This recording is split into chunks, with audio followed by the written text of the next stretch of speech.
Hello, everybody. Welcome back to another episode of the Lapstone Podcast. My name is Andrea. And I'm MJ. And we are so excited to be back at it. I'm pretty sure this is our 10th episode. 10 episodes in. How are we feeling, MJ? Amazing. Never been better. Yeah, I feel on top of the world. I think we're probably the #1 motorsports podcast in the world. Yeah. I couldn't even name a bigger motorsport podcast. None Does come to Breakheart mind. have a podcast? I bet it would be a hit if he did. He should look into that. Did you see that he made a video about, and he said something about, sorry, Logan Sargent girlies, and I was like, yeah. Oh no, he's onto us. He knows that MJ's in the audience. I was like, that's specifically to me. Because there's no other Logan Sargent girly in his comments, the way that I'm in his comments. Yeah, it's just him. I wanted to do what everybody else does and tag you in any video that mentions Logan Sargent. But I thought would bring that would have been too much for me. Yeah, on this podcast, yeah, we can't let him know that we talk about him on here.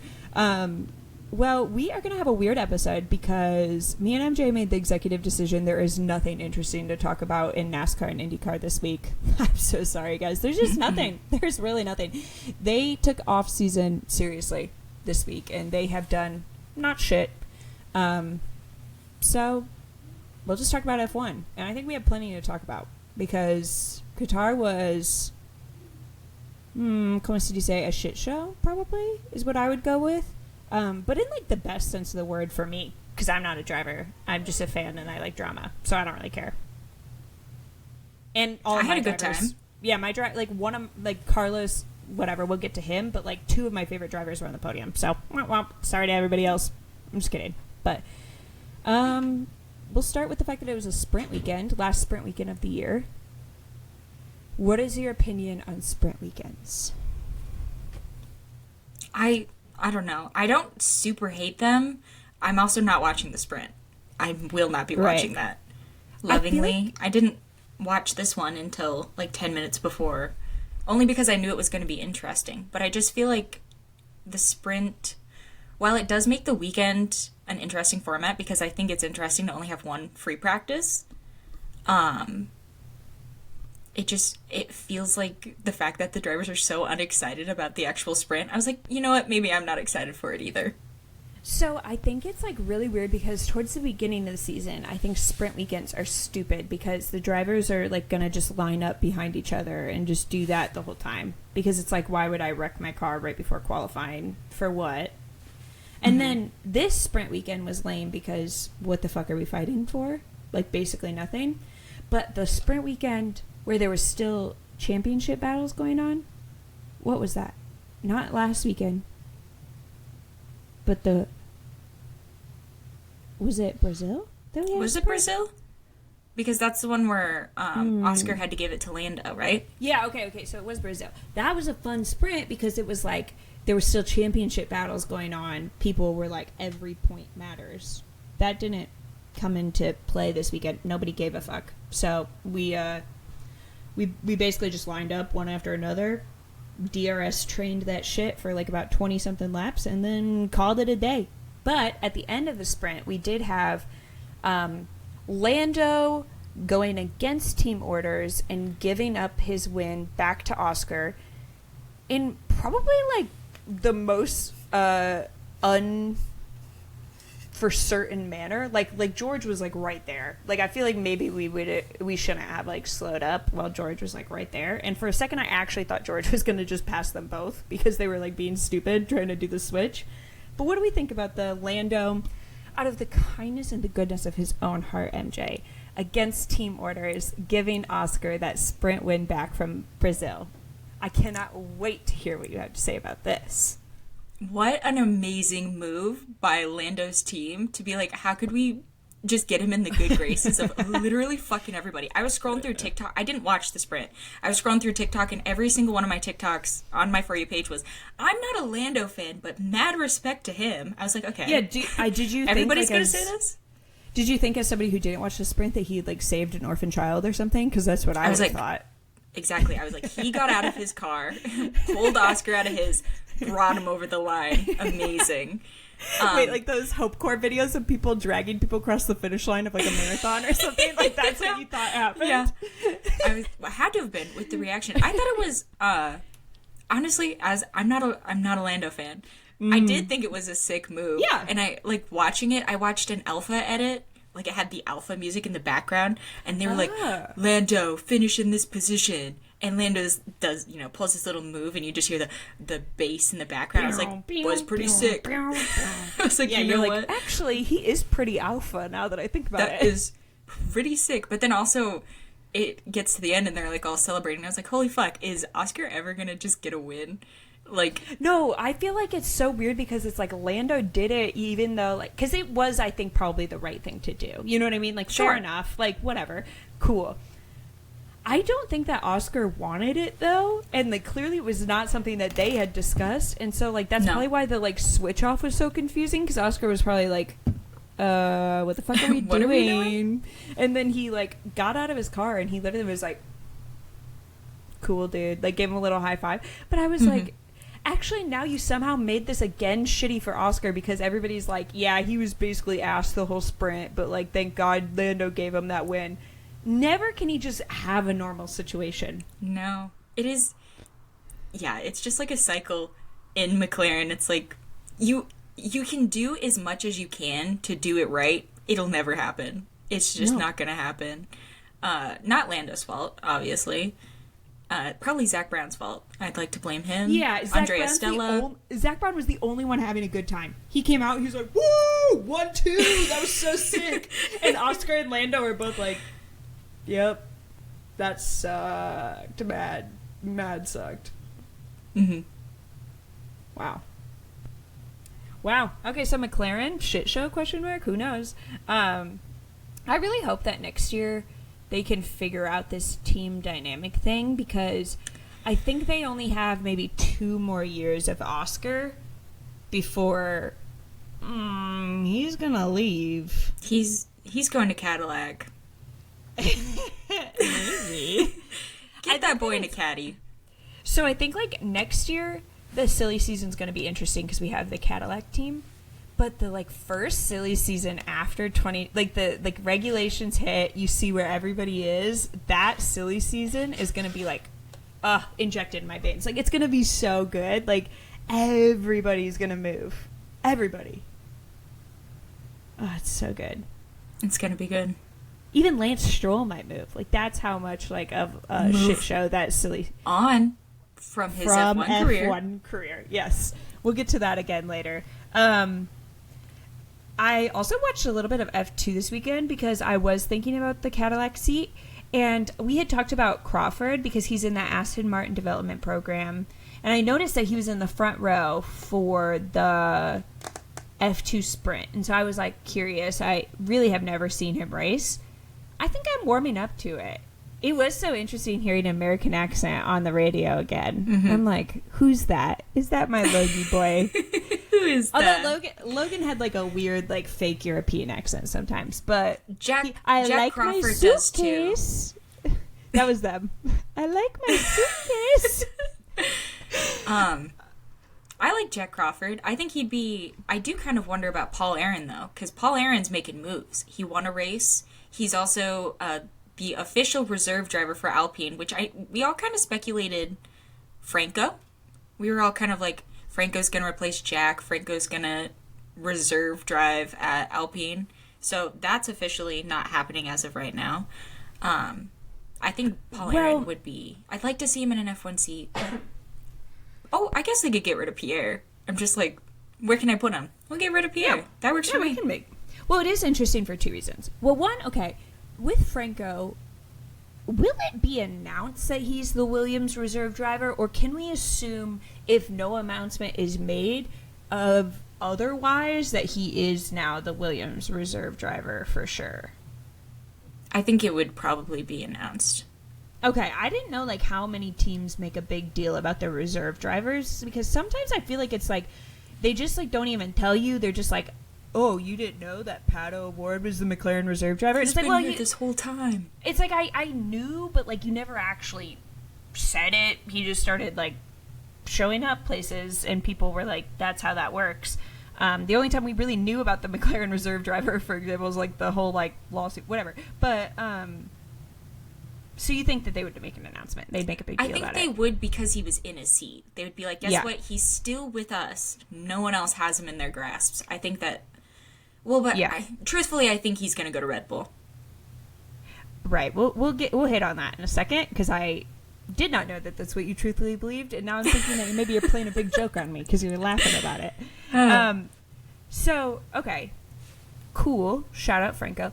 Alpine does have a developmental driver program that they are not pulling Paul Aaron from. He is being pulled from Ollie Oakes, the new Alpine team principal's former team that he was the head of in F2. Makes sense, you know what I mean? Like, he probably knows a lot about Paul Aaron as a driver. He, like, has seen his development closer than any of the Alpine drivers. He knows, like, what he can do, whatever. But, again, development programs mean basically not shit. Like, I think it's, like, so established now, it's like, it doesn't actually matter. The only people that actually have benefited from, honestly, Franco, he's the only one who's, like, been, like, pulled from his development program. Like, makes sense. Your driver's out, you get one from your development program instead of, like, shopping around elsewhere. Everybody else, what the fuck? Why do we have these? I mean, your fault for signing up for an Alpine development program, I guess. True. What is Alpine developing? And the answer is not sure. Not engines. That's for sure. Not engines. Not engines. Not drivers. Not a pink camo livery.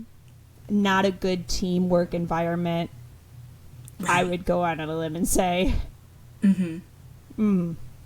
Shout out Alpine. Honestly, though, like, it sounds like I'm hating on Alpine, but these are why I love. This is the reason why I love Alpine. It's like I don't know what the fuck is ever going on over there, and I totally understand why we could have, like, an entire Drive to Survive season just about Alpine. Honestly, at this point,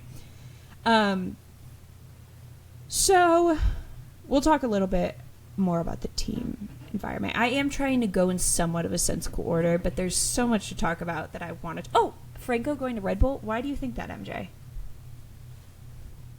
I just don't see why not at this point. Can I tell you why I think? Because at the beginning of the sprint race, Checo forgot to go and was passed by Franco. That was the most insane thing I've ever seen a driver do. And then he tried to pretend like it was on purpose. He was like, I just wanted some clean air. I'm like, buddy, you're in P19. Some clean air behind the Williams? That's what we were... That's crazy. Yeah, you get hella clean... Ask Bottas. You get hella clean air in 20th place. Like, you get so much clean air when you're half a lap behind everybody else. And I try to bat so hard for Checo. I try to be like, he's a good driver. It's just a bad situation. This weekend... He's a bad driver. I don't know what else to say. It's not happening for him. The whole entire Red Bull team on his side in his garage have so much willpower, because I would be rolling my eyes every time they cut back to me after he did something. This weekend was just so fucking ridiculous, and I am sure we're going to talk about him in the race restart. Wild. But my thing is like, okay, when he said, like, oh, we wanted some clean air, part of me was like, okay, the top 8 are the only ones that score points in a sprint anyways. He was clearly not going to get to the top 8 starting from P19. So maybe they were just trying to, like, test shit, because it's, like, basically a practice at that point. Like, he was just doing a little free practice. And I was like, maybe he just wanted to test some shit. So when he said that, I was like, okay, maybe. Until Christian Horner was like, no, when the lights go out, you're supposed to go. And I was like, wait, so this wasn't even, like, a team thing? He himself was like, I'm doing my own scientific method back here. Like, I got to control for all the variables. I'm going to get some clean air. Like, I can do some aero testing in the back here. Like, do you think this is, like, a fucking wind tunnel practice? Like, what do you think is happening here, buddy? I just can't even. Why did he even get in the car? I don't know. It's so ridiculous. Watching Franco go around him, I was like, I have such bad secondhand embarrassment. I had to pause it. I was like, wait a minute. Franco, it took Checo so long. Franco actually had time to be like, are we gonna go, or okay, we're not gonna go. Okay, I'll just go around. Like, he had that much time to think about what the fuck was going on.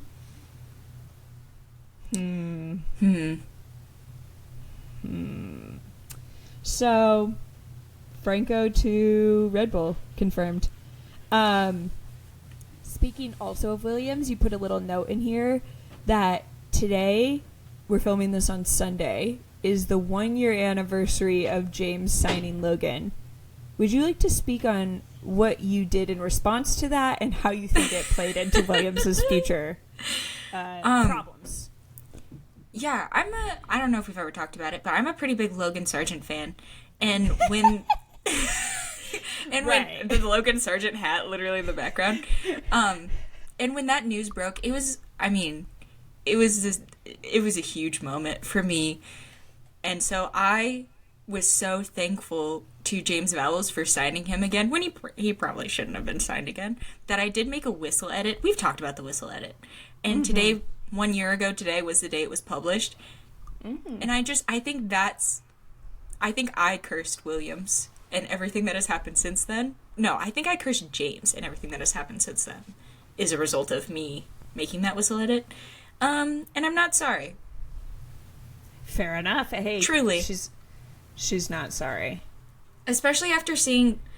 Did you see the video where Alex was up on stage and James was like...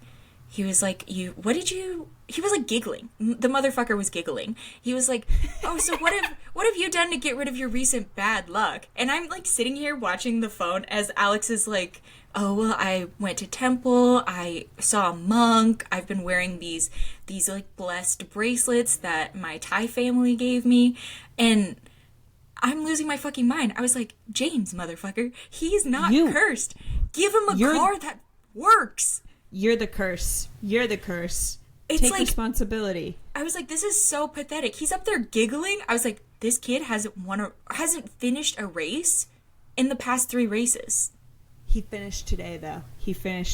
So that monk he finished did something. last. He finished last today. After Franco was taken out at the beginning, which wasn't his fault. So, I guess we can talk about the race now. I think that we've covered all of the before bullshit. So the first lap of the race, I see a yellow flag, I see the map, I see an unmoving Franco, and I thought, right, so this is the end for him. This is the last race we will see Franco. Williams will just not appear next weekend, I think. Hopefully. But it's so bad that announcers were like, let's all say a little prayer that wasn't Franco's fault. Alrighty, let's cut and see what happens. Are you guys ready? Like, they were like teasing me to be like, are you ready to see what happened? And it wasn't his fault. I was like, yes! Woo! Win for Williams. That's my boy. Like, he was fully out of the race. I didn't even give a fuck. I was like, not his fault. Everybody else's fault, but my boy's Franco's. He would never do that. It was Hulkenberg. What do we think about that, Madam Haas? I mean, look, sometimes when you're driving, you just have to take out an Alpine and a Williams. Dude, somehow he got the least amount of damage from that. Which also, like, I feel like we haven't covered. Like, he took 2 other people out of the race and then continued on his way. Totally fine. I don't even understand the physics of how that would work. He literally smoked Esteban Ocon, and then Ocon took out Williams, Franco, in the process. So shout out Franco, not your fault. Never give up, buddy. You're a king and a hero, and your Williams is saving grace. But yeah, Hulkenberg, like, it looks like he was like, I tried to turn the car, and as you can see, it didn't work. Didn't work very well. He said, I turn now. Good luck, everybody. No, literally. And it worked out for him. He could do no wrong. I don't care. Yeah, you're right. And then also on that first lap, we had... And they didn't really tell us this until, like, much later, because there was so much shit going on that first lap. But on the first lap is also when Albon got smoked by Stroll. For, like, literally no reason. And I thought Albon was out of the race. I kind of feel... crazy he wasn't. I do kind of feel like that could have been called a racing incident, though, in my personal opinion. Not to just defend Lance for no reason. Yeah, no. But when I watched it, I was like, he did get, a 10-second penalty? So he got the penalty, and the car wasn't gonna... the car was not going to finish the race. So he got his little 10-second, and they're like, hey, bud, you actually have to get out and do another lap, just so we can say that we took the penalty, and then we can put you in your little box. So I am of the mind of, like, I listen to what the drivers say, and the fact that both Albon and Joe got on the radio and were like, fucking Stroll, man, what is wrong with you? I was like, that's all I need. Like, I do also think it was a race. Yeah, I do think it was also a racing incident, but I also was like, you managed to piss off two separate people. Right. Two very calm-minded people. Calmest, maybe. Yeah. So, like, I was like, you know what? Yeah, you're right. Fuck Stroll. This is definitely all entirely his fault. But I think that Stroll, he kind of blows my mind because he has, like, this, like, really could not give a fuck attitude that, like, nobody else can take a DNF like this man. Like, they literally zoomed in on him in the garage and he was just like, yup, I'm taking the rest of the day off for sure. Like, they look like everybody else around him, like, looked really sad. And he just, like, was like, I still am paid to be here. I don't really give a fuck. Love that guy. Sorry, Stroll. Rip to the homie. Did you see the video, not to bring up our musical theater segment, did you see the video that Aston Martin put out where they were having Lance and Fernando hold space for the lyrics of Defying Gravity? Yes. Yeah. I thought that was pretty funny. I was like, I don't care how it ends this weekend, they're winners in my book. Yeah. I do think Fernando is, like, he's so over this Aston Martin car. He like literally was taking out braking signs on the side of the road because he couldn't turn the car, and he was like a GP2 engine type moment. Like, he got on the radio and he was like, this fucking car sucks on all of the straights, all of them. Yep, every single one we've had this entire year, they've sucked on all of them. But there's something funny about him hitting the braking signs. It looks like when you're playing like GTA or something and you're like driving on the sidewalk. That's like the energy it gives. Anywho. Yeah.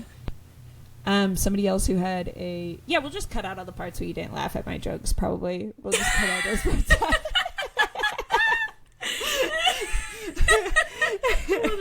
we'll just cut that out. No, you have to keep it in now, unfortunately. Yeah, that one hurt, MJ. That one really... I will cry. It was fun. Yep. I was trying to figure out what... you said GTA or whatever, and I was thinking of, like... I was trying to think of what kind of car a GTA was. And so by the time you had gotten to the punchline, I was like, is that a sports car? Is that... Mm-hmm. So, unfortunately, yeah, the joke went a little over my head because my dumbass couldn't figure out what model a GTA was. It was funny, though. All I hear is excuses. It's just excuses. Somebody else who had probably the worst race ever was Yuki. He, I think, just overqualified where that car should have been. And in response to that, he had to watch like 5 different people pass him.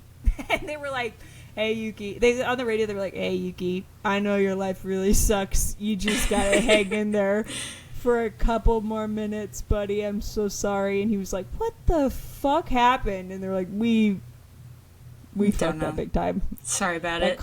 That car sucks. That one little moment he had with K-Mag, that's when I texted you that I think K-Mag would be so good in IndyCar, where he's just, I mean, I've never seen a fight like that from Yuki or K-Mag before.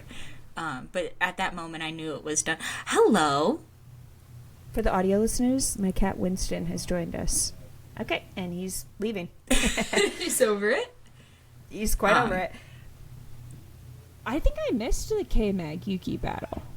Well, you just weren't paying as close of attention to K-Mag as I was. It happened really early on, like super early on. There was a lot going on at the time, I fear. K-Mag had a good race, though, in my humble opinion. You know what we forgot to talk about? George Russell and the Max Pole situation. Oh. I should have talked about that before we started talking about the race. I'm so sorry, guys. Podcasting is really hard. So... Oh, you won't laugh at that either? Jesus, tough crowd today. So, basically, the dumbest thing. Started off the weekend with the dumbest energy ever. Like, I knew that we were missing some brain cells this weekend when they were like, Max was driving too slow on the last lap of qualifying while neither him nor George were trying to put in a time. And it was so dangerous that he needed a one-place grid penalty, which has never been given before, literally made up. But, like, I just was like, normally it's a 3-place grid penalty for, like, impeding or something on somebody's lap because it's, like, so dangerous.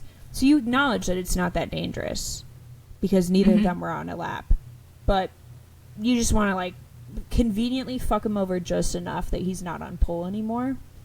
It literally felt like the dumbest thing I could possibly think of.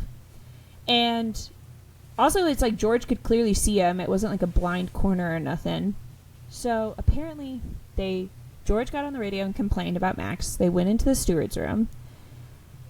And according to like the FIA write-up, they basically just listened to what George's story was. And then we're like, okay, we got to find a penalty for this. And Max was like, no, you don't. You can just not give me a penalty because it doesn't fucking matter. And they're like, no, that's not good enough. We have to think of something. We'll just make something up, a one-grid penalty. And Max apparently left the room pissed. The next day, before the driver's parade, he was, like, yelling at George and was like, you and your, like, FIA fucking buddies can go hang out or something like that. But apparently he was like, that's a heavily censored version of what he said. Right. And then today, in the press, he was like, I fucking, like, have no respect for that guy. Like, he acts like he's cool in front of the cameras, but, like, I've never seen somebody try to, like, purposely fuck another driver over that hard. Like, I've lost all respect for him. This is literally so important to me, guys. Like, I love obsessed with this drama. I kind of get what I think Max has, like, the way of going about things where, like, he can complain about something, he'll bring it up to the stewards, he'll tell his story, and then he'll leave the room. And, like, if whatever they decide to do with it is whatever they decide to do with it. You know what I mean? But from what I gather, he felt like George was, like pressing the issue. Like, would not let it go without it being a penalty. And that's why they made up, like, this bullshit one-grid penalty thing. And I am kind of curious, like, what your thoughts are on this. On George's actions or just, like, the drama in general, or? The drama in general, the penalty. What are you walking... Because I'm kind of walking away from this being like, I feel like I giggle sometimes at George being a snitch, but, like, maybe he is, like, kind of being too much of a snitch. And he, like, snitched too close to the sun. Like, I've not seen Max this fired up about another driver since, like, Esteban tried to unlap himself and he got punched in the process. Like, right. He sounds really pissed. What are your thoughts? I feel like it wouldn't take much, though, because of, I mean, what Max calls it, the British bias that is so heavy in Formula One. I don't know whether, not to say that Max's story isn't true, whether George was actually being like, hey, you gotta give him a penalty, this is unsafe, it's setting an unsafe precedent, which I could totally see George doing. I could see him start talking about it and then just continuing to talk because nobody ever interrupts him. I don't know whether that's the situation or whether he literally was just like, yeah, I think Max deserves a penalty. And the FIA was like, no, so true. Enough. They're pulling up Chat GPT and they're like, hey, what penalty can we give Max for this? And they're like, a one grid place penalty? But I don't know. I'm excited about it, though, because I do kind of feel like we're getting closer and closer to George Russell being able to, like, actually fight for a championship. So could you imagine if it was George versus Max next year? Or I think it will literally in 2 be... years? I'm sorry, I think it'll be, like, the level of petty of, like, a Lewis-Max championship battle. Because that was the battle of pettiness. It was literally every weekend, like, Toto and Christian being like, penalty, right there. Penalty. Yeah, it's going to be so good. It's going to, like, literally be that again. We're going to get another FIA director fired in the process, for sure. I sure hope so. I think we got another one fired today. I sure hope so. Fuck it. But I guess, like, I kind of was confused from it because I didn't perceive George as somebody the FIA would be excited about in the way of, like, I didn't perceive them as, like, buddies, because George to me is, like, the person who's always on their ass about the most annoying shit because he is, like, the driver's representation. I perceive George as like somebody that they hate to see come in. Like, I think that when, like, George is, like, rolling up in their office being like, this is a safety issue, I don't see them as buddies in that situation. But maybe that's just me not, obviously, getting the full story on the relationship. Because, yeah, at the end of the day, he is also British driver who is, like, under Toto Wolff, who, like, I definitely think, like, has, like, a good swing around the FIA. Like, I could see how Max could perceive them as buddies. I guess I, as an audience member, never really thought of that as their relationship. Do you think maybe we always talk about, like, the FIA doing, like, makeup calls? You think maybe they're like, hey, if we get Georgie on pole this weekend, they're not all going to strike for Abu Dhabi when we fuck around during the actual feature race? I don't know, man. I mean, like, because that's the other thing, too, is I was like, why the fuck do we care this much about pole? You don't get a point for it. You don't get jack shit for it. You don't get a point for 90% of the time, you're not going to retain it into after the first corner. If your car's pace isn't good enough, it doesn't really matter that you have pole. Like, we've seen so many times, like, Max put it on pole where maybe that's not actually where the true pace of the car is. And then it's like he's struggling to keep it. I also thought it was funny. George apparently said he expected them to crash on turn 1 because Max had told him, like, I'm getting that spot back before we even get to turn 1. Which is so funny because he literally did it. Like, he literally did it.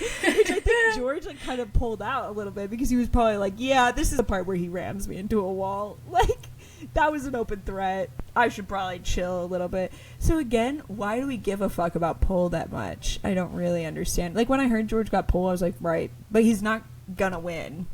No. I think it's just the precedent. I think it's just feelings at this point. I do think pole should get a point, though, in the future. Hey, FIA, if you're listening...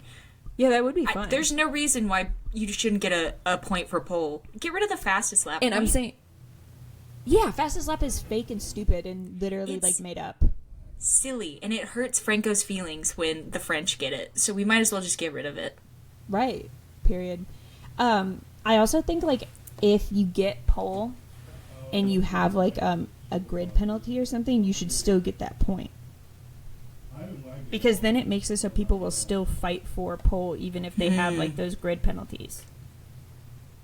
That's interesting. You know what I'm saying? I don't know if I agree with it, but it is. Because you know how, like, a couple weeks ago, Max had, like, a 10-place grid penalty because of the power unit change, but he got pole. But they were like, he's not actually gonna be on pole because he had the 10-place grid penalty. But it was more just, like, the fact of the matter. He should get that point. He still put it on pole. But then what about the person who puts it in second but doesn't have the 10-place grid penalty? Don't they deserve the point? No, they should have gotten pole. You should have gone faster. Sorry, like, you go faster. To suck. Hey, the go pedal's right there, buddy. Try pushing it, huh? Have you ever tried just going a little bit faster? Go faster. Sorry, loser. It's not that freaking hard. But there is still that incentive for the person who has that 10-place grid penalty to get pole. I don't know. It's interesting. FIA, if you want to shoot the shit with us and we can kind of talk about this together, go ahead and contact our Laps Down email. Correct. So we got that. We got Cheddar's needs to contact us about our future partnership. We got a lot going on. So that happened. George got instant karma. Everything went horribly wrong for him then on. He had, like, a crazy long pit stop. I think it was like 7 or 8 seconds or something like that. That's bad. And then he got put out behind all of the traffic. He then also later on did another pit stop during the safety car, and they gave him hard tires that he fucking hated, and so he, like, bitched and moaned about it on the radio, and I was like, all right, so that cleared itself up. Karma is a bitch, and she'll come for you. So I love George, by the way. This isn't, like, that sort of thing. Yeah, me too. Yeah, I just was like, that's what happens. Like, if you get an undeserved pole, that's how life repays you. Rip to his race weekend. What? I was just gonna say that karma's gonna yabba dabba do it to you. Okay, can I say something else? No, that's good. Yeah. And it's about that. It inspired that. Okay. Actually, it's just me talking about myself. I made a TikTok that was like about George Russell being pissed that like he got pole taken from him by Max at the last second, and Christian like went over the radio and was like, "Yabba dabba do, am I right?" or whatever. And I was like, I thought it would be funny to make a TikTok about George being pissed about that.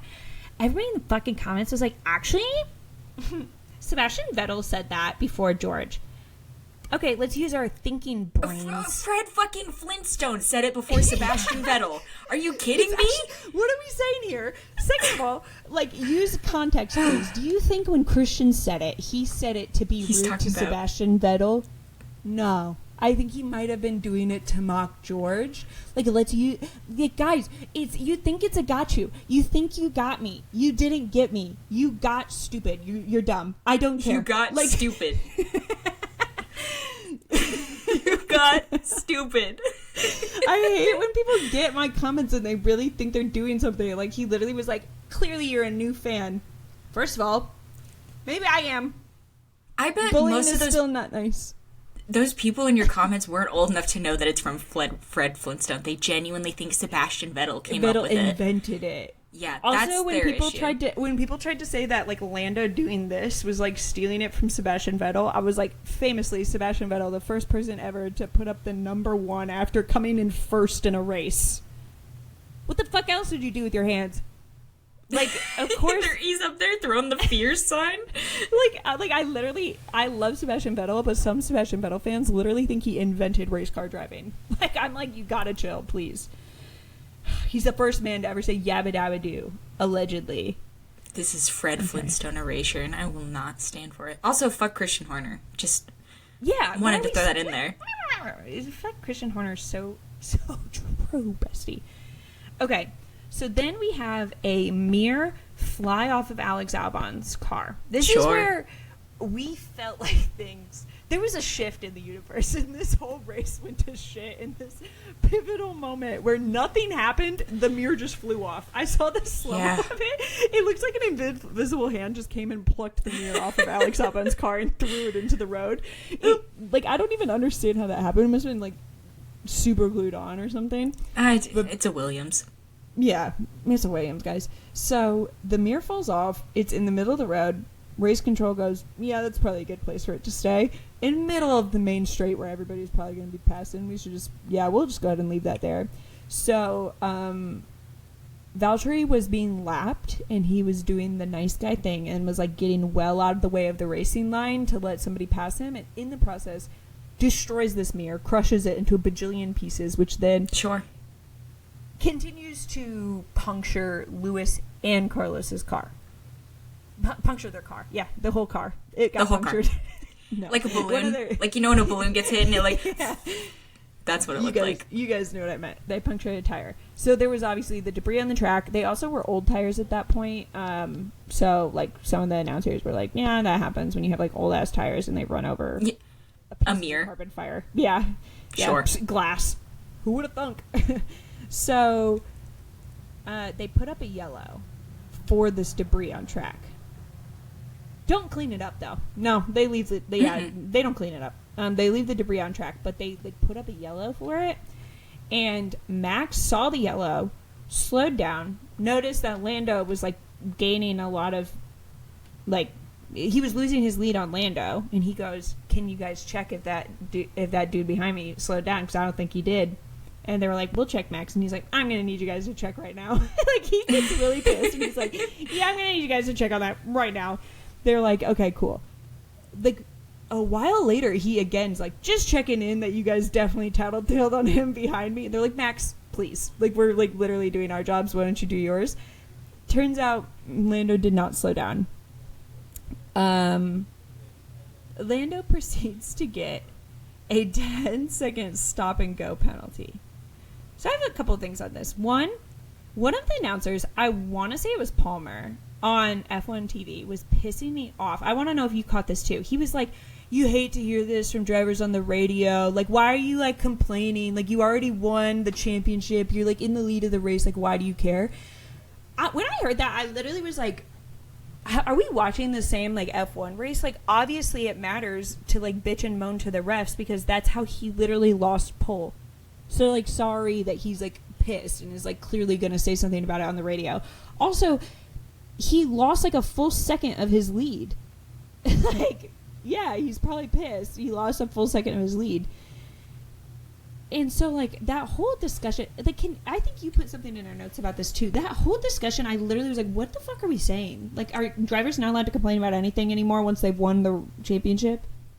I think, well, he said it anytime anyone got on the radio and talked about something a different driver did or kind of, like, asked for a penalty, he would bitch about it. And it is so clear that these penalties are deciding the race now. They're deciding the championship. So no fucking shit are they going to get on the radio and try to give themselves some leeway every single time one of these things happen. It was so ridiculous when he kept saying that. Like, especially with the Max one.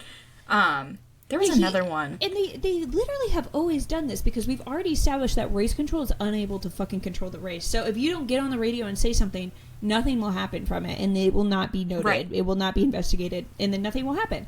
So literally all the drivers do that. What the fuck is his issue? Like, is this your first F1 race? You've never seen them tattle on each other on the radio before? We hate to see that as drivers. All right, buddy. Log off from me. Oh, my God. He's really been getting on my nerves. He's been getting on my nerves a whole lot recently. Don't speak for me. I love to see it. Continue, boys. Continue complaining on the radio. Yeah. That's literally how you got into the sport. Complaining about track limits. It is. That is how I got into the sport. You're talking to a wrong audience, buddy. We love to see it. Don't talk for us. But also, it's like, okay, that is a safety hazard. Point blank, period. Andrea, Stella, Lando, everybody in McLaren has straight up said Lando should have slowed down. It's a safety hazard. He should have seen the yellow. He should have slowed down. So why the fuck are we arguing that Max is in the wrong for saying something about that? It's clearly like a safety hazard, whatever.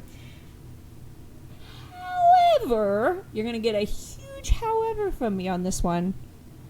How the fuck did we decide that it was a 10-second stop-and-go penalty? That was the most insane thing they could have chosen. Why didn't they just give him a 10-second penalty? Like a normal one. Yeah, no. It's hard to apply logic. It's hard to, like, argue with logic because they're so clearly just spinning a wheel and going, yeah, when are we going to give him? 10 seconds? Does 10 seconds sound good? And then just going with that. That was ridiculous. It took him from second place to last place. Yeah. Yep. That's insane. And then, like, they just were... I think... I'm not much of a conspiracy theorist, okay? I don't really like people who are in F1 either, because I like to believe that you can't control a sport that much. But this, to me, felt like a clear effort to make it so the Constructors' Championship fight would go into Abu Dhabi. I can't think of any other reason why you would choose that penalty unless you wanted to fuck McLaren royally. Well, and it also, just to add on to your, like, I'm putting on my tin hat as well, the fact that it took so long for them to decide the penalty length, it was near the end of the race. They kind of had gotten a vibe of, who was going to get fucked over by the mirror. And then they were like, hey, yo, that's a 10-second stop and go for no reason. Like, for just for shits and gigs. So it's hard to argue against it, whether or not it is true. It feels pretty fucking true, but... I mean, like, it's the same feeling that I got when they waited to bring out the safety car in Brazil until they could switch places as Nico Hülkenberg's, like, wandering around outside his car. I just feel like the FIA, they're doing a good amount that they can to push these championship battles that are non-existent. And it's so obvious that I want to think that isn't the case because it's so obvious that they suck at it if that's what they're trying to do. It's embarrassing. It's an embarrassing effort made by the FIA for sure. And Andrea, why is it the person with the same name as me? I can't say it. Right. Andrea Stella, he brought up a great point as well, which is that they brought out the yellow for the debris on track. They did nothing to change the debris on track and then took the yellow out and went back to green. Why the yellow flag? You clearly acknowledge that there's something on the track and you didn't do anything about it. You're like, this may be dangerous. All right, it's sufficiently dangerous. Go back to racing. They said, we're going to raise awareness for this hazard. We want to make sure you're aware that it's here. Anyways. Just so everybody knows, debris on track. We're not going to clean it. It's out there. Stay safe, guys. Stay safe. Yeah. It's ridiculous. Well, wasn't there also, like, confusion over whether it was a yellow in the first place? Because in the commentary booth, they're like, it's a slippery when wet sign, or whatever it is. So like, they were like, maybe that's what it was, because I think that, like, the time that it took between the marshals physically waving yellow flags, the light boards lighting up yellow, and then the, like, yellow showing up on their steering wheel made it seem like it must have been a mistake. Because, like, even Max said something in the cool-down room of, like, I think the yellow might have been broken or something. Like, it was, like, not showing up on their steering wheel quick enough for them to think it was not a mistake that the light board was yellow. Because it was, like, the light board was yellow, but their steering wheel wasn't. Wow. Sick. Did I say that in any other way? Do you want me to, like, say... So the flags waved... Let me run down one more time. The flags wave. Right, okay. So... they should work on that, because I just feel like that yellow thing, it feels pretty important. Seems important. Yeah. Wow. Add that to the list. FIA, get in our email. We'll talk to you about it. And that's, I think, what the FIA is saying about the Lando penalty, is that they're trying to be like, with this new race director, he and all the stewards are going to have zero tolerance for unsafe driving under a yellow. And I'm like, he didn't do anything. He just went a little fast. But, like, he wasn't, like, passing anybody. He wasn't, like, there was nobody on track. There was no car near track. There was no marshals out.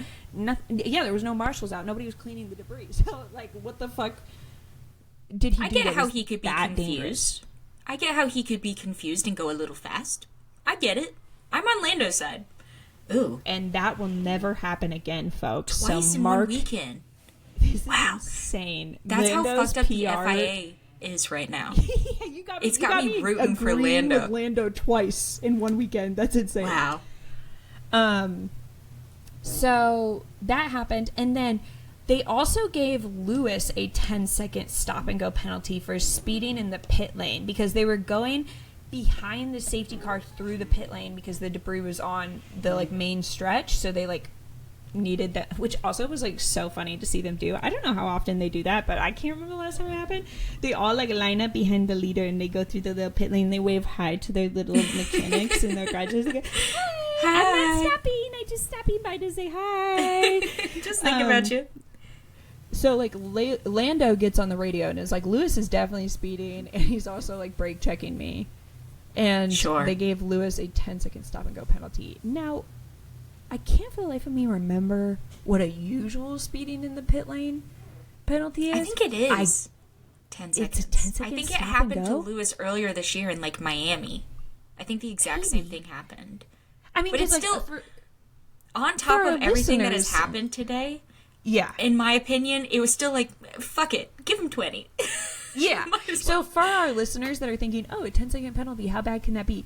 And you're, like, newer to motorsports, a 10-second stop-and-go penalty is actually, like, 30-something seconds. Because you got to, like, go into the pit lane, you got to cut your speed, you got to sit there for 10 seconds, you got to pull out of your pit box, go back out and, like, rejoin with the rest of the track. The whole thing takes quite a while. So it's not just a little 10-second, like, added onto your time at the end, which would actually probably be reasonable. I agree. For both of those penalties. Both of those penalties, I would have gone, 10 seconds. Go for it. Sure. I think that would have probably put Lando maybe in, like, 5th place. Exponentially way more points than he got in 10th place. And probably still would have basically sealed up the constructors. Maybe they would have been, like, 1 or 2 points short of, like, ending it today. Yeah. That's why I just feel like it feels intentional. And I'm not a conspiracy theorist. So, in all of those safety car restarts, we have Sergio Perez. I gotta say, this is one of the most embarrassing things I've ever seen in motorsports. Like, even the commentators were like, I don't think that's what happened, buddy. He kind of got on the radio and was like, I lost my drive. I think implying, like, the car died. Honey, or, like, we saw you lose your drive at the beginning of the season, and you ain't never got it back, babe. I'm so sorry. We saw when you lost it, and it wasn't here. So, like, the announcers were like, he's making it sound like he, like, stalled out or something, but that he actually just spun. He just spun. No. And they were like, he probably spun because he's on hards and he lost the heat in his tires and he tried to go for the safety car restart and he just spun. It's embarrassing. It's really embarrassing. You didn't... And then he just pulled over and, like, I think he, like, just turned the car off and was like, I don't know what happened. Like, it's so crazy. And they clocked him real quick. The broadcast did. They played his onboard and they were, like, listening. They're like, when did he lose his drive? And after, like, the full thing played, they were like, yeah. I don't think that's what happened. It's so embarrassing because, like, why lie? I get why lie about it because it is embarrassing. Sure. But the fact that his first instinct is to lie about it, and the broadcasters were like, we are absolutely not letting this go. Like, they're, like, watching his gear shifts, and they're like, yeah, buddy, I don't think that's what happened. I think he just spun. So, between that and the forgetting to go, I think that this is probably the worst way this weekend could have gone for him to keep his job. I agree. I genuinely am trying to think of how it could have gone worse. I can't think of one other than last place in the sprint race, forgetting to go, getting passed in the pit lane by Franco Colapinto, spinning out on a safety car restart, pretending like you lost your drive, parking the car, getting out, and DNFing. Yeah, that's basically the worst. Can't write. Even the FIA couldn't help him out with that one. They were like, "Oh shit!" Like, we can't really write it worse than that, huh? You should take the Alex Albon Instagram caption. You couldn't write it. You couldn't write it. You just couldn't write it. And I feel bad because, like, I know how many Perez fans there are out there. And, like, they are still so behind this man in a way that, like, people that are Perez fans, you guys are the strongest soldiers of motorsport fans. Truly. Because I'm a bandwagoner in a way. If my driver was acting like this, I'd be like, you're on your own, buddy. I can't do this anymore. Goodbye. Like, even Logan Sargent, MJ could stand behind through some shit. But, like, sure. he never did, like, it was never this bad. He never blamed the car. Yeah, like, Logan's was, like, in a sad way. Like, he'd be like, I crashed it again. I'm sorry, team. And you'd be like, oh, Logan, I'm so sorry for you. Perez, he's like, I don't know what happened.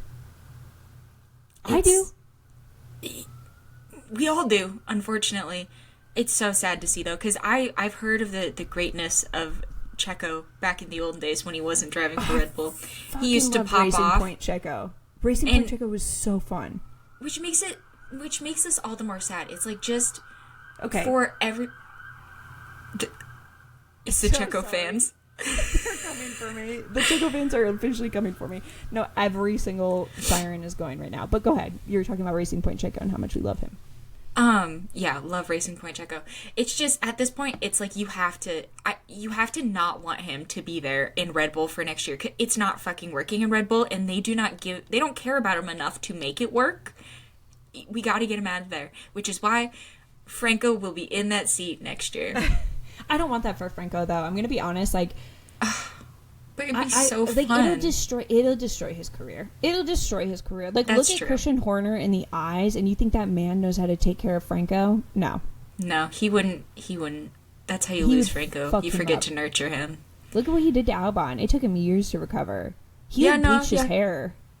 He had a phase. He did have a phase. Yeah, like, he had to, like, struggle to get out of that.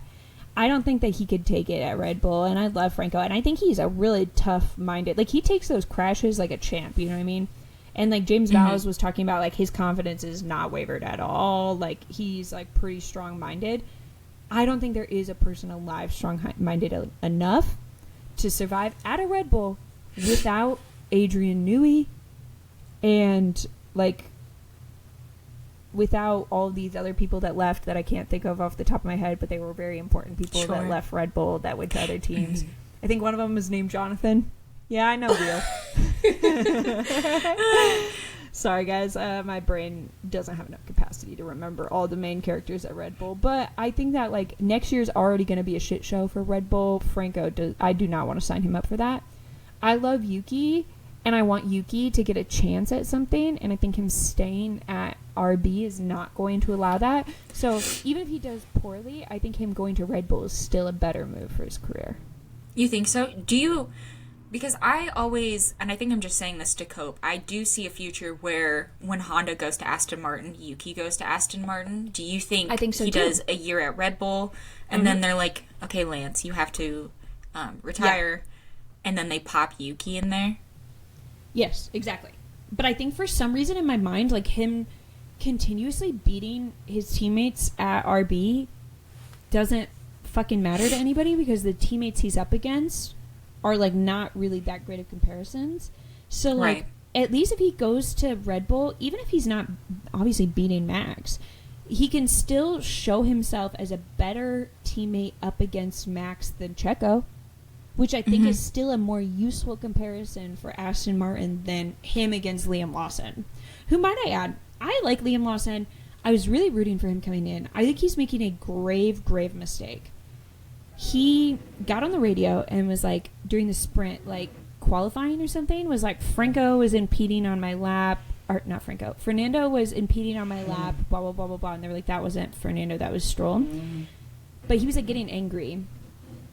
Think about all of the criticisms that they had for Yuki and why he can't go to Red Bull. Why would you make those same mistakes? Like, I love Liam, and I love that he doesn't give a fuck who you are. If you're a two-time world champion Fernando Alonso, he's still going to fight you. I do think, though, like, you gotta watch your, like, persona, and, like, I think he now is, like, the new hothead of RB. Yeah, interesting I've kind of seen choice. That too. Not something I would go for. I was excited for Liam when he came in because I was so excited about what he did last year. But this is a completely different Liam.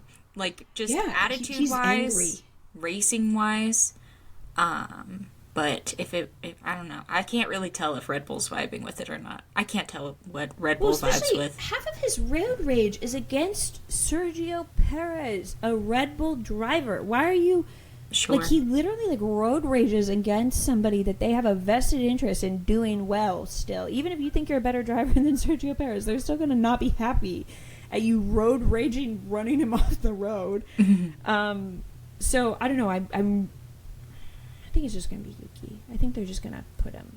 Apparently he's testing at the end of the season. And that is when they're making a decision. Which I'm like, come on, can I just know if next weekend is Sergio Perez's last race? Because I want to give him a proper goodbye. I think he is a good fucking driver. And I think, like, he's had a rough year, but, like, I do love what he used to do as, like, a midfield driver. He's had a very long career. I really want to know if next weekend is his last race, but I don't think that's going to happen. I don't think so either. They didn't tell us with Daniel. I don't know why they would tell us with Checo. They literally said, eat shit and die to all the Daniel Ricciardo fans. Yeah, they did say that, didn't they? That's crazy. What a crazy quote we got out of Christian Horner. Horner? Christian Horner? That's his good twin. Christian Horner is the evil twin. We got the wrong one. We got the wrong one. And then we also got Zoints. Zoints! Finally, a reason to be alive, guys. We found it. I was at the back of the grid this whole time. I texted you. I thought we were going to get double Stakes Sauber points. I was hoping so. So, like, before Norris passed Valtteri, I was like, we got this. And then I noticed there was, like, 7 laps left, and I was like, that's probably enough time for McLaren to pass the Stakes Sauber. I don't know a lot, but I feel that might be enough time for Norris to put the moves on him. I feel bad now that Valtteri is, like, the only person that hasn't scored a point. I don't. You know who he's sitting right below? American hero, Logan Sargent. Number 22 on the grid. Logan scored 1 point, right? No. 0? Yeah. I thought there was one weekend where there was a double Williams points. Was that with Franco? Yeah. Oh, yeah. Sure as hell wasn't with my man. Okay. So I think I actually am going to be honest with you, MJ. I saw an updated driver's standings thing at the end of the TV broadcast. No, I don't want to hear it. No, I literally don't. I will take out my headphones. Right. Okay, so you guys all know what I'm going to say, right? Here. I'll tell you guys so that you're not confused. MJ, I'm sorry, you might want to censor yourself on this one. Valtteri Bottas is officially ranked above Logan Sargent in the driver's standings as of this weekend. No, I think that's bots. That was bots saying that. NASCAR when people are angry. NASCAR bots. The NASCAR bots are at the... So then, after the race, we still weren't done. Because then, F1 TV is, like, basically confirming the Twitter rumors that Esteban Ocon is done racing at Alpine as of this last weekend, and that Jack Doohan will replace him in Abu Dhabi. And I saw those on Twitter, and I was like, okay, I don't think so. But the fact that F1 TV was saying it, and it was like Laura Winters would literally never lie to me. So I was like, okay, this seems like really official. They're like, we're gonna cut to our interview with Ollie Oakes, and I was like, perfect. Let's go straight to the source. Let's go. So they ask him, is Esteban Ocon done racing for you guys? Like, is he gonna be in the car in Abu Dhabi? And he goes, I thought he was gonna be in the car in Abu Dhabi, but after his comments, let's see. That is not a no or so what a the yes, fuck but does it's that definitely mean? not a yes. It's definitely not a yes. He'll be in the car. And now I'm like, what the fuck did Esteban Ocon say, bro? Did he go in the garage and be like, I'm gonna burn this whole place down? And they were like, right, so you can't be in the car. But I get it, because they have been fucking over Esteban Ocon ever since he signed that contract with Haas. He clearly, like, he's going on, like, record after races and being like, I don't know what the fuck they're doing to my car, but it is not the same car that Pierre's driving. And I could see how that could drive you to madness. Like, it's not been going on for a little while. It's been going on for weeks and weeks and weeks and weeks. He is, like, P19 while Pierre is, like, making it to Q3. So, like, I get why that would drive him to madness. Now, I think that Esteban should still play nice, because I think it's better for him in the long run than, like, having this, like, perceived falling out with Alpine. A team that we know how much leadership changes there. Who knows? In 5 years, you might want to go back to that team. You know what I mean? Like, it could be a completely different brand and completely different leadership. Never fully burn a bridge. Like, I think the same thing about Carlos. I'm like, there's a chance we could still get somebody back at Ferrari. Be nice, right? Maybe that's just the Midwestern in me. That is Midwestern in you, because I'm like, fuck it, burn the bridge. I don't know. There's like a little Midwest Andrea that's like, I don't know. Like, my mom's voice in the back of my head being like, well, you should definitely give your 2 weeks notice, because you don't want them to be mad at you in case you ever need to go back to them. So, like, I don't know. You're saying fuck it, burn the bridge. Yeah, I think the only reason you wouldn't want to burn the bridge is for your, like, PR image, not necessarily to keep any connections with Alpine. Just to be like, hey, I don't want to go into Haas, you know, looking Ollie dead in the face, being like, I'm an issue. I don't think he's an issue anyways, but that's just my opinion.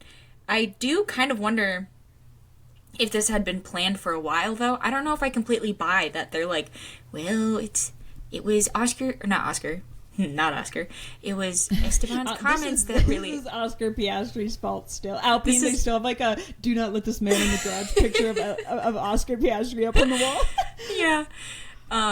I don't know if I really buy that it's something that Esteban did, especially because it was announced midway through the race that this was happening. Planet F1 broke this before the race had ended. Yeah. So I do kind of wonder if they're just like, all right, he's not going to be in the car next year. We might as well just say fuck it and put Jack Doohan in, because that makes sense to me. I don't know why all the teams don't do that. Put Kimi in the car. Yeah, I don't really give a shit, because it's like, it's obviously not Esteban's last race ever. He's going to Haas next year. Right? I really don't give a fuck. Now, if Stake were to do that for both for Valtteri or Zhou, I'd be pissed, because it is like their last race. Yeah, or they take out K-Mag. If they took out K-Mag, I'm flying to Abu Dhabi. I'm handling the situation we're not myself. having that. I think maybe Alpine is insecure about the fact that, well, we'll just end it there. They're insecure. No, I'm just kidding. But I think that they're insecure about the lack of experience Jack has compared to some of these other rookies. He's been out of the car with the exception of FP1s, which, like, all of his FP1s have kind of been, like, fucked over in some way because of, like, weather or something like that. You have compared that to somebody like Ollie Behrman, who's, like, literally not even a rookie anymore. He's drove so many races. You have Kimi, which it sounds like they're giving Kimi like a lot of testing and stuff like that leading up to him getting in the car officially. Also, maybe like they don't think Jack Doohan's as fast as I don't know. They feel like insecurity somehow with him compared to other rookies. That's the only reason why I would think that they would give him this race, right? I think that would be fair. He definitely has the... Well, let me try... Who else the fuck is coming on? Oh, Bortoletto's the only other person that like, is going to... Bortoletto's going to get fucked over no matter what, because he got signed so late in the game. He's also going to Stake. So they're probably like, who really actually cares how they do? Yeah. I agree, and I think it's so different for Jack because he's been out of a car for a hot minute. Like, he does the sim stuff for them. He's like their little... Yeah. But he hasn't... It's not like he's doing another series. Yeah. So it's like, also, I think this is a good opportunity for Jack to get in the car and be like, hey, guess what? I can do it. I can do it. Guys, please, I can do it. I promise. I can do it. Let me in, coach. Was Jack Doohan signed before Ollie Oaks became the team principal? I think the answer to that is yes. I'm going to run with this as the answer. Think so. Because I remember when they signed Ollie Oaks back in the olden days, I was like, fuck it, put Paul Aaron in. I don't know. Here, I'm going to Google it. We are going to fact check that real quick. While she's fact checking. You're doing great. Proud of you for not just using Siri, because that's what I would have done. That would have been really awkward. I never use Siri, and I feel like it'd be so awkward to watch me do it right now on here. It'd be really fun. We're cutting this out, but like it'd be awkward. Sure. It'd be like 10 minutes of you just going, "Hey Siri." Yeah. Who?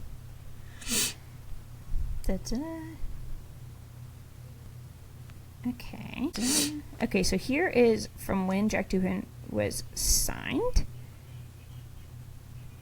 Okay, it sounds like it was maybe like at similar times that like they signed Jack and Ollie Oaks around the same like week or two. So the reason why I brought it up is because I was like, do we put any legitimacy to the rumors that Ollie Oaks was like looking at other people and was like interested in maybe Franco or somebody joining Alpine versus Jack Doohan? Because that also I could see that being the case if he doesn't feel like he chose Jack Doohan as his new driver. And he shows up and there's like this rookie who he doesn't feel... I mean, I'm going to be honest. I, at the time, didn't feel like Jack Doohan had an impressive enough resume to get that spot, which at the time was a very coveted spot. Maybe they're like... Do you think that they're like... They wouldn't do that, right? They wouldn't take him out. Maybe they're like doing like a little test race to see what they think. I don't think they would. I think at this point, now that they have secured a reserve driver, I don't think they would take him out. Yeah. I think if Paul Aaron hadn't been announced this weekend and they were like, hey, we're putting Jack Doohan in next weekend, I would go, congratulations, Franco. You've got a spot. That's a bad sign. Yeah. Maybe though, like,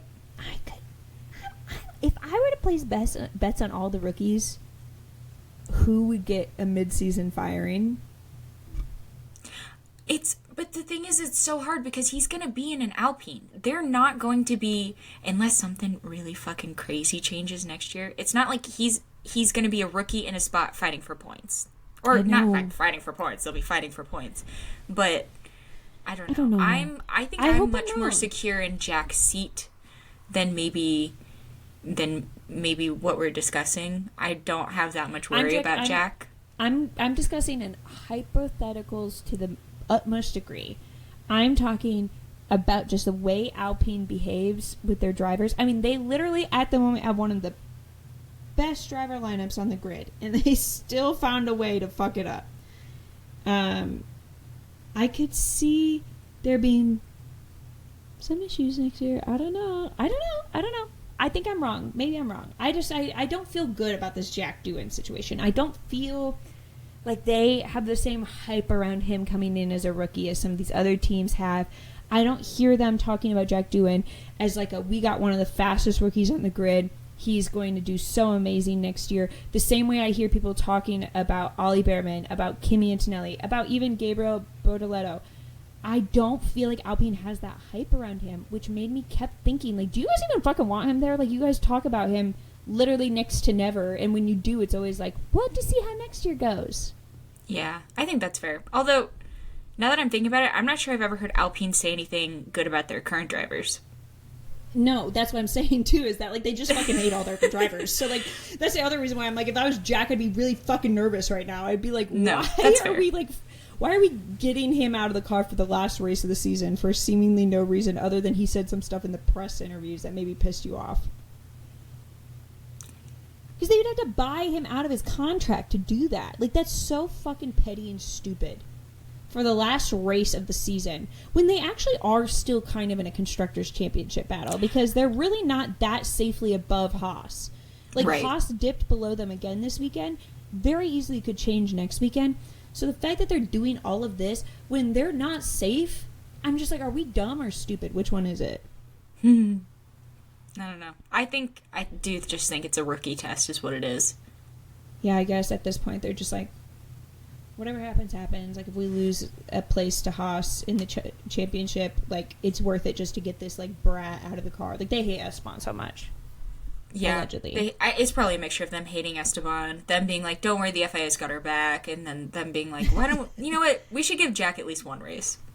Yeah. Combination of all three. And if you're listening to this and you're a Jack Doohan fan, and you think, like, I just ruined your life with that whole discussion, I want you to know I know literally nothing. We're just chatting. Nothing. Yeah, nothing I said has any merit. Alpine does not listen to me. Apparently, very glaringly, obviously, I would have probably told them not to fire Esteban Ocon if they did. And Jack Doohan's probably going to do great, and I'm going to rue the day that I had this whole conversation. So don't listen to me. But do listen to the podcast. That's very important. So true. Don't listen to me metaphorically, but, like, you should listen to me literally on this podcast. Right. Do you think I sufficiently covered everything, MJ? Yeah. Apparently, Drive to Survive got that whole Max and George fight on camera. Cannot wait for that. I would love to hear your guys' feedback if you listen to the podcast. Like, you can DM us, or I guess you can comment on Spotify. What is the best way for us to do the Drive to Survive content on this podcast? If we did, like, a recap episode after we watched it, would you guys listen to that? I feel like I'm going to watch it and have a lot to talk about, because they have gotten some good shit, MJ. What, you've never watched Drive to Survive. Would you do a recap episode with me? Like, if we watched, like, the first couple episodes, talked about it on the pod, couple more. Is that maybe YouTube content we could do? We could try it for YouTube. If you want me to watch it, I'll watch it. It's just you'll watch Full Speed, but not Drive to Survive. I didn't watch Full Speed. I haven't watched anything. Seemed open to it. Sure, I'm open to it. I'm open to watching DTS. I don't know. We could find a way to talk about it. You guys could send in your opinions, and then as we discuss it. Yeah, we want to know, like, the best format that you guys would feel as fans to talk about the drama that we will get from DTS. Yeah. I still don't know when DTS comes out. And if there's actual, like, racing going on, I'm probably not going to want to talk about it on the pod, but maybe we'll do, like, a YouTube. Didn't DTS, it came out, like, the weekend before, or, like, the first race weekend? It was, like, something crazy inconvenient. I think, like, end of February, beginning of March, like, right before like, maybe, I feel like it was, like, we'd already started racing. It was, like, those first couple Middle Eastern races. It was before Australia. I think so. Yeah. I don't know. Let us know, guys. Let us know. You can follow us on TikTok at LapsDownPod. We're also on Instagram, Blue Sky. We're on YouTube. We're going to have a vlog. It'll be so fun. What's up else? Where else can people follow us? Is that all of them? I think that's it. Don't follow us anywhere outside of that. Leave us alone. Yeah. Anywhere outside of that, it's actually parody accounts, and they're posing as us. I think that this has been a good episode, MJ. I think that we did the best we could with the shit show that was Qatar. We did. I think we did our best. And next weekend's going to be the last race of this season, and then we're going to film the next one in a new backdrop. I'm going to be on my honeymoon. You're going to be... Hey, we don't have to do the podcast while you're on your honeymoon. I actually want to, though, because it's, like, the last episode. Yeah, I mean, my husband knows what he married. Like, we're good. I think we could record a little ep. I think it'll be fun. It's totally up to you. But then we're going to be on our triple off-season NASCAR, IndyCar, and F1. But we have good stuff planned. In fact, we were just talking before this. We have too much good stuff planned for the off-season because we put all of our good ideas and we're like, we'll do this during the off-season, which is upon us, essentially. Correct. It'll be fun. If anyone has anything that they want us to do in the off-season, we're really open to anything. Some of our ideas, I'm just not sure. I'm interested to see how they're going to hit because they're so, like... Yeah. Anyways, we'll get to it. We have so many great ideas that we don't have the technical expertise to execute either. So some of them will probably get cut. Yeah, that'll be hard. I'll look at the idea and go, I don't want to edit that, Andre. I'm going to be honest. I don't have the bandwidth for that. So, yeah, and if you heard sirens consistently through this entire podcast, take it up with the city department. I don't care. They were, like, rolling around out there with their fire trucks this whole time. So... sorry about that. Anywho. All right. Bye. Say bye, MJ. Okay, bye.